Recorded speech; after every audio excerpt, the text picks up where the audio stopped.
Hi guys, welcome back to my channel. So today I thought I would do a little testing video testing out this bad boy. This is the Sleek Vitality foundation and they really kindly sent me over this in quite a few shades. This is one of their newer formulas along with this, which is their cream to powder foundation. So if you want me to try out this in a separate video, do let me know. But today I thought I would test this one out, put it on my face, give you guys my first impressions, let you know what I think about it, and also monitor it throughout the day and see what it looks like at the end of today. So right now it is 8 AM, it's a bit of an early start. I'm gonna wear this till about 5 o'clock and just see how it wears. So this one is supposed to give you a semi-matte finish, it's oil free, and it's supposed to give you light to medium coverage. And on the back it says, make every day feel like a great skin day. This lightweight foundation with known hydrating ingredients including lotus flower, bamboo and water lily extracts can help leave the skin looking flawless.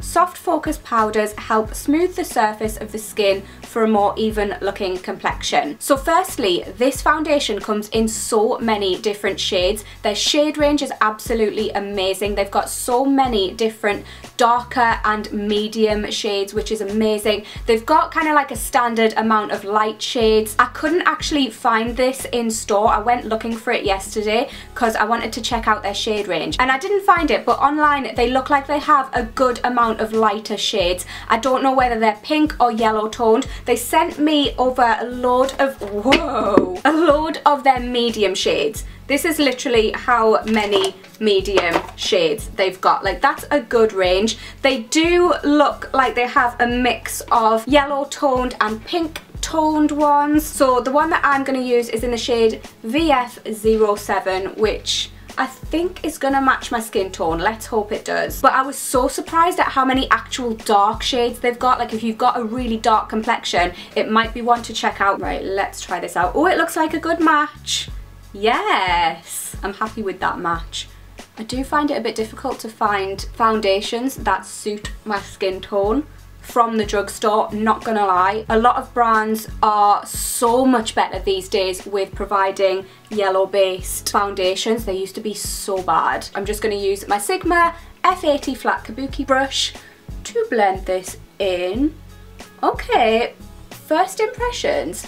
It is very lightweight. It does provide like a medium coverage. It doesn't completely cover up my scarring, but it's doing a good job. I can just cover that up with concealer. The smell of this reminds me a little bit of the Too Faced Born This Way foundation. It smells almost like a little bit coconutty. Guys, on first impressions, I'm quite impressed with this. It is so lightweight. It doesn't feel sticky or anything on my skin. It almost feels like it is my skin. It's very glowy and it blends in so nicely. You can definitely tell that it's water-based. It honestly blends in like a dream. It's not heavy at all on your skin. It says that it's a semi-matte finish.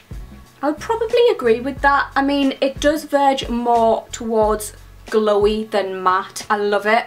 I actually love that so much. Right, so this is what it looks like when it's just been applied. I didn't use a primer underneath this just because I don't use a primer on a day-to-day basis, so I kind of wanted to give it a fair shot, see how it holds up on its own. The colour match is perfect. For reference, I use the Loving Tan Ultra Dark Deluxe Bronzing Mousse. If you guys know what colour that is what colour my skin is right now, just for your reference. But this shade is literally perfect. It's got the perfect amount of yellow tones. It's not making me look like a Simpsons character, and I do love the finish. My skin is quite good at the moment though. I just finished my period last week, so all my spots have kind of cleared up, but I do have a little bit of scarring here.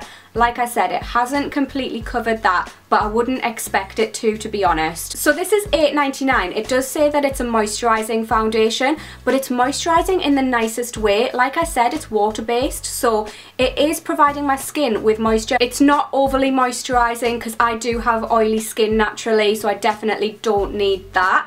first impressions of this are very, very good. I'm gonna go away and put the rest of my makeup on. I'm gonna go about my day and I will update you in about 4 hours. Yeah, so it's 8 o'clock now. I'll come back about 12ish and see how this is holding up. So, lunchtime update. It's 4 hours later. I think that this is holding up pretty well. I did forget to say that I was going to powder. So I have powdered, I've used all of the makeup that I would normally use on top of this foundation, and it's definitely glowy. The glowiness is showing through my powder. It didn't when I first put my powder on. When I first put my powder on, it did mattify my skin, but this doesn't bother me at all. Now it kind of just looks like it did when I first applied the foundation without any powder on or anything, which is what I like. I definitely don't feel the need to powder again, and yeah, I am really happy with how this is holding up. Hopefully it'll last all day, fingers crossed, because I am loving it so far. Recently I have been using my Giorgio Armani Luminous Silk, which I love. It's one of my holy grail foundations, but I've got to say, this has got a really similar consistency with the watery, oil-free sort of consistency. It does kind of give me the same sort of look, nice and glowy, not too shiny. I think right now it's just a case of seeing how long wearing this is, because it isn't sitting in any of my pores, it isn't sitting in any fine lines. Like sometimes foundations can kind of settle into these little smile lines that I have here. They're really tiny, but sometimes that does happen and it hasn't. Fingers crossed it won't, but yeah. Absolutely loving this so far. I'm gonna go and get my lunch because I am starving. Okay, I'm back. It's 5 p.m. and I have found a new favourite foundation. It literally just hasn't really budged all day. It's gone slightly shinier. I haven't powdered again throughout the day, and yeah, it's just gone slightly dewy. It's not shiny, it's not settled into any lines or pores. I just absolutely love this. Like, I can't actually get over the fact that this is $8.99. Like, you guys know that the majority of my makeup is high-end, but I am so unbelievably impressed with this. It really does match some of my high-end foundations, like some of my favourite high-end foundations as well. I just think it's amazing. I would repurchase this in a second. I have only tried it for a day, but it's been the whole day. I can't see me not liking this going forward. I would definitely recommend giving this a try if you're after a foundation that gives you a decent amount of coverage. It's definitely not high coverage, so if you like that, you might not like this, but it gives you a good amount of coverage. It's not heavy, it doesn't settle throughout the day, it doesn't oxidize, it just goes slightly more dewy. But I mean, you could powder if you didn't like that. Have any of you guys tried this foundation? If you have, I would really love it if you'd let me know what you thought about it in the comments, or are you interested in trying it out? Also, do let me know if you would like me to film a video reviewing the cream to powder foundation, because I'm quite intrigued to see what this is like as well. But I hope you enjoyed this little review video. I am absolutely buzzing. I wasn't expecting to like this as much as I do. I am quite picky with my foundations, and I think that this would be a really good one for summer as well, just because it is so light. So yeah, I hope you enjoyed the video, guys. Give it a thumbs up if you did, as usual, and I will see you in my next one. Bye!